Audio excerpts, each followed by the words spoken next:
Hello students, आप लोगों का स्वागत है सिलेक्शन प्रो में। और जैसे कि आप लोगों को जानकारी है कि हम लोग यहाँ पर आप लोगों को एसएससी जीडी स्पेशल बैच पढ़ा रहे हैं। और इसमें आज हम लोगों की शायद 11वीं या 12वीं क्लास ही रही होगी। तो ये क्वेश्चन आप लोगों को मैंने लास्ट वीडियो में दिया था और उम्मीद करता हूँ कि आप सभी का ये सोल्व हो गया होगा। इसी क्वेश्चन से कंटिन्यू करते हैं, तो शुरू करते हैं। एक दुकानदार अपनी वस्तु का अंकित मूल्य इस प्रकार अंकित करता है कि 12.5% का बट्टा देकर भी वह 20% लाभ कमाता है। अगर क्रय मूल्य 1400 रुपये है तो अंकित मूल्य ज्ञात कीजिए। चलिए इसे देखते हैं।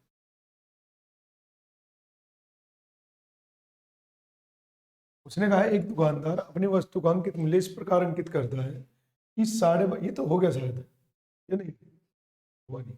12.5% का बट्टा देकर भी वह 20% लाभ कमाता है। उसने 12.5% का बट्टा दिया और उसके पश्चात उसने 20% लाभ प्राप्त कर लिया। कितना लाभ प्राप्त किया सर? 20%। 20% लाभ प्राप्त कर लिया। यदि उसका क्रय मूल्य 1400 रुपये है तो अंकित मूल्य ज्ञात कीजिए।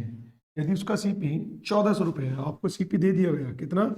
1400, और आपसे एमपी पूछ लिया गया। तो मैंने बताया जब भी ऐसे आपको भिन्न के रूप में परसेंटेज मिले, ठीक, तो आप उसे मिश्रित भिन्न के रूप में मिले 12 से ही 1/2, तो आप उसे फ्रैक्शन से करेंगे, ना कि 100 से। 12.5% का मतलब कितना होता है? तो सर 12.5% का मतलब होता है 1/8। यानी कि अगर 8 रुपए की वस्तु है तो उस पर 1 रुपए का बट्टा दिया गया, और 1 रुपए का बट्टा देने के बाद उसका विक्रय मूल्य ही तो लिख रहे हैं सर हम। ठीक, हम लिख रहे हैं उसका विक्रय मूल्य। जैसे मान लीजिए किसी वस्तु का एमपी है और उस पर 8 पर आपने 1 रुपए का बट्टा दिया, तो क्या लिखा आपने? 7/8। अगर देखा जाए तो एक्चुअल में लिखते क्या है कि किसी व्यक्ति को कितनी वस्तुओं के पैसे मिले। अगर मान लीजिए टोटल 8 वस्तुएं थी, उनमें से एक वस्तु से मुफ्त में देनी होगी, यानी कि एक वस्तु के पैसे नहीं मिलेंगे उसे, तो कितनी वस्तु के पैसे मिलेंगे? 7 के।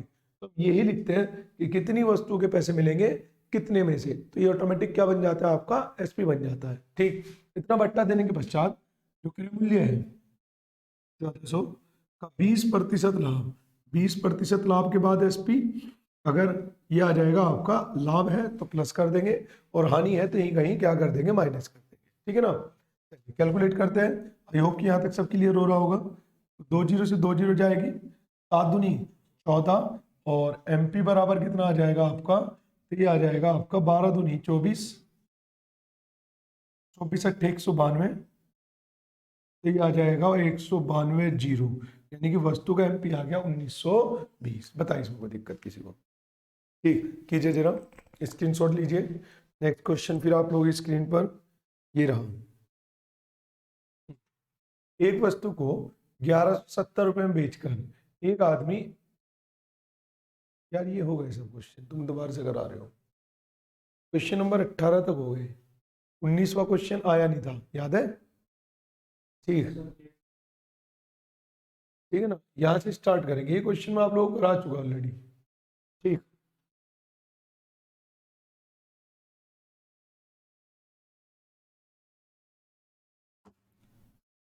एक वस्तु पर 900 रुपये अंकित किया गया। इस पर दो क्रमिक छूट 8% और 8% दी गई। यदि उसे दो क्रमिक छूट के स्थान पर एक अकेली 16% की छूट दी जाए तो बेचने वाले को कितने प्रतिशत का लाभ या हानि होगी? कितने रुपए का लाभ या हानि होगी, है ना? प्रतिशत लिख दिया उसने, लेकिन ऑप्शन उसने जो दे रखे हैं वो रुपयों में दे रखे हैं, तो हम रुपये पे कैलकुलेट करेंगे। इस क्वेश्चन को करने के हमारे पास दो तरीके हैं। नंबर एक बेसिक तरीका और नंबर एक डायरेक्ट तरीका। ठीक, तो पहले मैं आपको बेसिक तरीके से कराता हूँ। चलिए देखिए, उसने कहा किसी वस्तु का जो अंकित मूल्य है, यानी कि जो एमपी है, वो 900 रुपये है। किसी वस्तु का जो एमपी है वो कितना है? 900 रुपये है। इस पर दो क्रमिक छूट 8% और 8% दी जाती है। तो हम क्या करें, इसका एक अकेला बट्टा निकाल ले। इस क्वेश्चन में क्या निकाल ले? एक समतुल्य बट्टा निकाल ले। कैसे निकालेंगे समतुल्य बट्टा? उसका फॉर्मूला बताया था a plus B plus A B बटे, ऐसे तो बताया था। और यदि बट्टा है, यदि बट्टा है तो आप ए और बी की वैल्यू माइनस में रखेंगे, यानी कि -a minus B plus A into B upon 100। ये आ गया माइनस के 16 प्लस 8 × 64, तो क्या में से 0.64 लिख दूं, तो माइनस के 15.36% आ गया एक समतुल्य बट्टा इसका। ठीक है जी। अब वो कह रहा अगर इसके स्थान पर एक 16% का बट्टा दिया जाए, अकेला 16% का, तो अंतर बताइए। तो सर आप इनका परसेंटेज का अंतर निकाल लीजिए। यहाँ पर बट्टा कितना है 15.36 का, यहाँ पर बट्टा कितना है 16, तो अगर इनका अंतर निकालूं मैं तो इनका अंतर आ जाएगा 0.64 का, 0.64%, ध्यान रखना 0.64% है। ठीक, तो बस 900 का आप 0.64% निकाल लेंगे। ये कट जाएगा इससे, पॉइंट हटाऊंगा तो 2 0 क्रिएट हो जाएगी, और 9 चौक 36 बचा 3, 9 6 54 और 3 57, 2 पॉइंट पीछे, यानी कि इतने रुपए का लाभ हुआ या हानि। एक चीज समझो, उसने कहा है तो बेचने वाले को लाभ कब होगा, जब बट्टा कम से कम देना पड़े। पहले बट्टा दिया था 15.36, अब बट्टा देना पड़ रहा है 16, यानी कि देखा जाए तो पहले से ज्यादा बट्टा देना पड़ रहा है, और क्योंकि पहले से ज्यादा बट्टा देना पड़ रहा है तो बेचने वाले के लिए क्या हो गई, हानि। क्योंकि यहाँ पर बहुत सौ को यही कंफ्यूजन हो जाता है, लाभ या हानि। कितनी हानि होगी 5.76 आंसर। ठीक, ट्रिक क्या है, डायरेक्ट अप्रोच क्या है इस क्वेश्चन की। जो डायरेक्ट अप्रोच है वो ये है कि यदि जैसे मान लीजिए आपसे अंतर पूछा गया इस क्वेश्चन में, और आपको दो बट्टे दिए गए 8% और 8%, और उसका बट्टा जो है अकेले किसी के साथ पूछ लिया जाए। 8% के दो बट्टे हैं और अकेले किसी एक बट्टे के साथ आपसे पूछ लिया जाए, तो आप उस स्थिति में क्या करेंगे, आप इनका टोटल करके देखेंगे अलग अलग बट्टे का। जैसे 8 और 8, यदि दो बट्टों का टोटल अकेले बट्टे के बराबर है तो हमेशा आप क्या करेंगे, आप लिखेंगे कितने रुपए थे 900 का ए बी बटे 100, और प्रतिशत का निकालने के लिए फिर से बटे 100 कैलकुलेट कर, डायरेक्ट अंतर आ जाएगा। ठीक, 2 0 से ये 2 0 कट जाएगी, और जब कैलकुलेट करेंगे तो ये आ जाएगा 5.76%, और 6 और 6 ये था 8 और 8 16, ये लेकिन 16 से कम आएगा, ये 16 है तो इसका मतलब बट्टा बढ़ाना पड़ा, तो क्या हो गई सर, हानि हो गई। क्लियर है इतनी बात। चलिए तो फिर अगला क्वेश्चन देखते हैं इसके बाद। ये रहा, बहुत ही अच्छा क्वेश्चन है, और इसी क्वेश्चन की तैयारी के कारण मैं आपको भी पिछले क्वेश्चन में कुछ डाटा एक्स्ट्रा बता रहा था कि जो वैल्यू हम लिखते हैं, जैसे मान लीजिए 1/8 का बट्टा है, तो इसका मतलब है अगर वस्तुएं 8 है तो उनमें से एक वस्तु के पैसे नहीं देने, तो फिर पैसे कितने के देने हैं, तो फिर पैसे देने हैं 7 के। इसी तरीके की अप्रोच में इस क्वेश्चन में लगाने वाला हूँ, और एक ही झटके में, मतलब उतनी जल्दी जितनी जल्दी किसी ने सोची भी ना होगी, उतनी जल्दी मैं इस क्वेश्चन का आंसर आपके सामने पेश करता हूँ। चलिए देखिए, एक दुकानदार 5 वस्तुओं की खरीद पर 3 वस्तुएं फ्री देता है। एक दुकानदार 5 वस्तु खरीद पर 3 वस्तु फ्री देता है। वो कह रहा है कि अगर आप मेरे से 5 वस्तु खरीदेंगे तो मैं आपको 3 फ्री दे दूंगा। इसका मतलब ग्राहक लेके जाएगा 8 वस्तु और पैसे देगा 5 के। 5 वस्तु खरीद पर 3 वस्तु फ्री देने का मतलब है कि लेके कितनी वस्तु जाएगा 8, 5 वस्तु के साथ 3 फ्री, 8, पैसे कितने के देगा, केवल 5 के। ठीक है जी, आगे क्या कह रहा है, और 20% का एक और बट्टा देता है। तो ये भी तो एक बट्टा था, और एक और बट्टा दे दिया।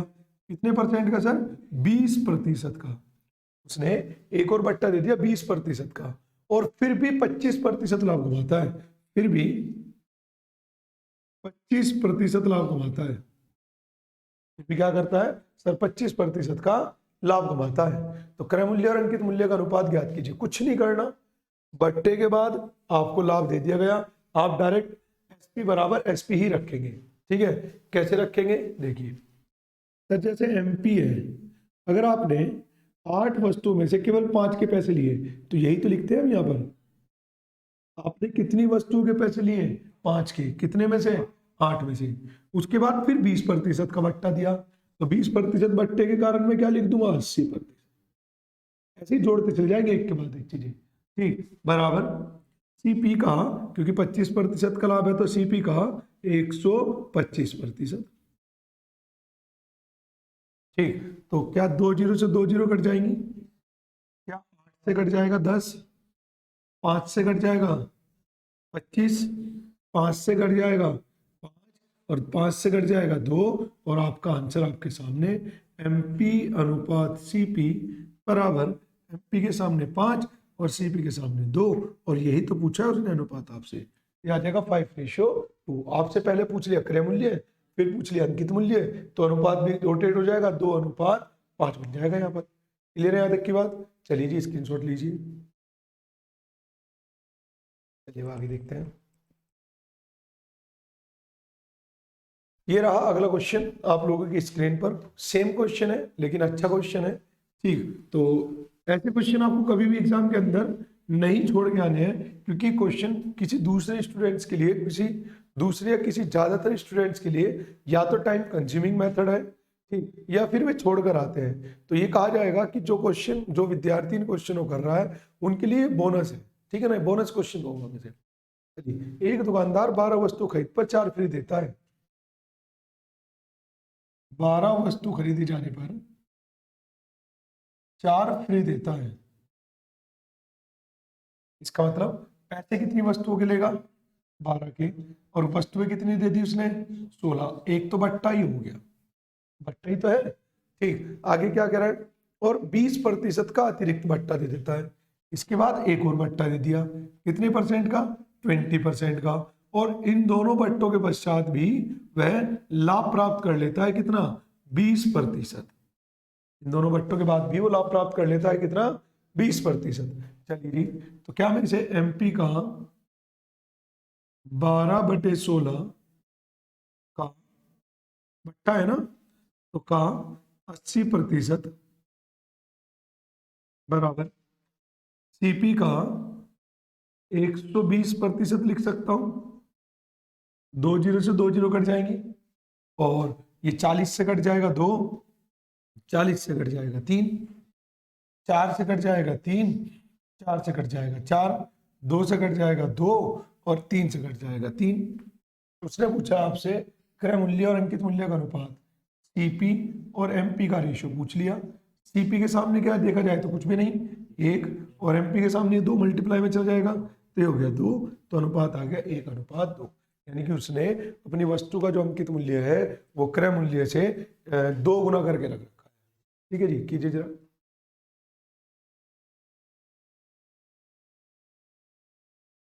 ठीक है सर, आगे चलते हैं। हाँ, एक दुकानदार किसी वस्तु का मूल्य 500 रुपये नियत करता है, परंतु एक निश्चित छूट के बाद खरीदार उसे 500 रुपये देता है, जिसमें बिक्री कर भी शामिल है। छूट की दर प्रतिशत कितनी है? बढ़िया क्वेश्चन है, देखेंगे बड़े ध्यान से समझेंगे।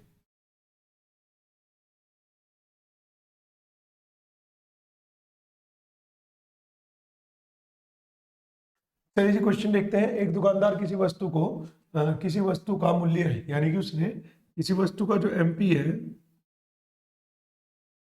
वो 500 रुपये अंकित किया, परंतु एक निश्चित छूट के बाद खरीदार उसे 500 रुपये देता है, जिसमें 10% बिक्री कर भी शामिल है। ये मान लीजिए खरीदार को उसने एसपी रुपए में बेचा। जैसे समझो किसी वस्तु का एमपी 500 रुपये था, उस पर x% की छूट दी गई, तो क्या मैं इसे 100 माइनस x% लिख दूं? छूट के बाद की कीमत आ जाएगी। फिर उस पर 10% टैक्स ले लिया उससे, तो 10% टैक्स लेने का मतलब है कि इसका 110% निकाल दिया, और इन सब के बाद भी दुकानदार ने उसे 500 रुपये का बेच दिया। देखो, किसी वस्तु का एमपी 500 रुपये था, उस पर x% की छूट दी गई, तो 100 माइनस के x%, ठीक, ये छूट हो गई। और फिर उस पर 10% बिक्री कर, जो बिक्री कर होता है ना वो जुड़ता है, ठीक, जो बिक्री कर है वो परसेंटेज के रूप में जुड़ता है, टैक्स, बिक्री कर वाला सेल्स टैक्स, ठीक, तो वो जुड़ता है। तो जब जुड़ेगा तो मैं क्या लिख दूं? 110% बराबर, उसने कहा है टैक्स देकर फिर बिक्री कर जोड़कर जो वैल्यू आएगी वो भी कितनी आएगी, वापस घूम फिर के 500 ही आ जा रही है। ठीक, चलिए 500 से 500 कट जाएगा, एक जीरो से एक जीरो कट जाएगी, और क्या में से 100 माइनस के एक्स बराबर, इसे इधर ले जाके 1000 लिख दूं।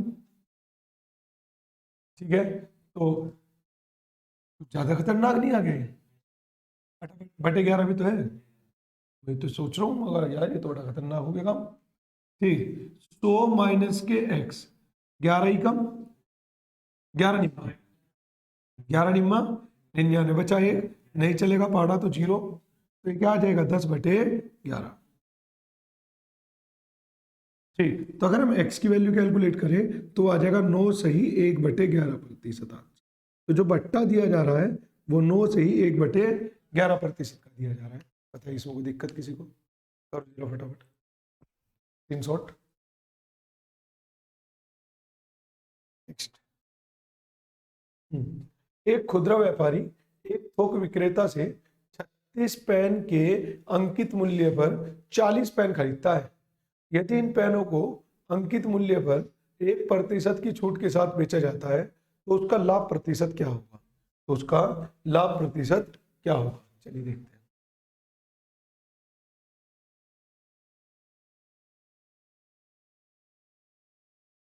देखिए, एक खुदरा व्यापारी एक थोक विक्रेता से 36 पेन के अंकित मूल्य पर 40 पेन खरीदता है। यानी कि उसने कहा है कि सर 36 पेन के एमपी पर, 36 पेन के एमपी पर 40 पेन खरीदता है 40 सीपी। 36 पेन का जो एमपी है वो बराबर है 40 पेन का सीपी। कोई दिक्कत यहाँ पर? ठीक, आगे ये कट जाएगा इससे कितनी बार? 4 बार, नहीं 9 से काटना पड़ेगा, 4 से काटना पड़ेगा, 9 बार, और ये कट जाएगा 10 बार। तो एमपी अनुपात सीपी, एमपी के सामने कितना है 10 और सीपी के सामने कितना है? बताइए यहाँ पर कोई दिक्कत किसी को? आगे चलते हैं। उसने कहा यदि वस्तु को 1% की छूट के साथ बेचा जाता है, यानी कि अगर वस्तु का एमपी कितना है 10, 1% की छूट के साथ बेचा गया, तो 1% की अगर आप छूट निकालेंगे तो उसके बाद वस्तु का विक्रय मूल्य आ जाएगा आपका। 1% छूट निकालने का मतलब है कि आपको इस 10 का 99% निकालना है, तो वो आ जाएगा 9.9। वस्तु का सीपी है कितना 9, एसपी है कितना 9.9, कितने का इंक्रीमेंट 0.9 का, कितने पर 10 पर गुना 100% के लिए पॉइंट हटाऊंगा, एक जीरो नीचे, 0 से 0, 0 से 0, तो फाइनली लाभ प्रतिशत कितना आ गया 9%। अरे यार क्या गड़बड़ कर दिया आज हम।